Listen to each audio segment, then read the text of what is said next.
Are you new to online teaching? Then I have 5 useful tips for you. As we know, the PowerPoint lecture isn't always exciting for the student. It is a teacher-centric tool good for the sage on the stage. If you do the same thing on the online, the students aren't going to enjoy it. Change your pedagogy.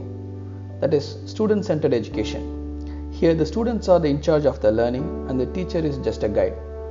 And what should a guide do? The guide should develop a clear lesson plan based on what the students know already and where they should be after learning the lesson and how they will achieve it. Teacher should identify appropriate learning resources that are easy for the students to self-learn. If it is not available, the teacher should create such resources. Teacher should actively monitor the students for their progress. Number 2, create engaging learning content. It could be a video or an infographic, an image or an animation or any of these things. Each lecture should be divided into chunks of knowledge and should be delivered on a suitable way. This concept is called as micro-learning. Most successful online teachers create learning modules for this.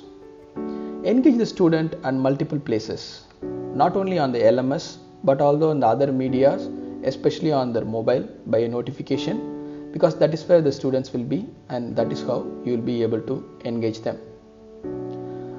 Be available to bridge the gaps. Whenever the student have a problem, be available to help. That doesn't mean you should be available 24/7, but at the same time, don't be annoyed by a WhatsApp notification at an odd time. If you don't want to get disturbed, turn off your mobile notifications, but don't discourage the students from sending a query, because online learning is about anytime, anywhere and any device. Number 4, be ready to learn new things. Rather than using a single methodology for all your lectures, which will be monotonous, try to experiment new technology. You should actively discuss and learn from your colleagues, and you should also get the support from trailblazers and innovators. Leave a positive digital footprint, which means create a quality content which will post and share online, and ready to learn, unlearn and relearn.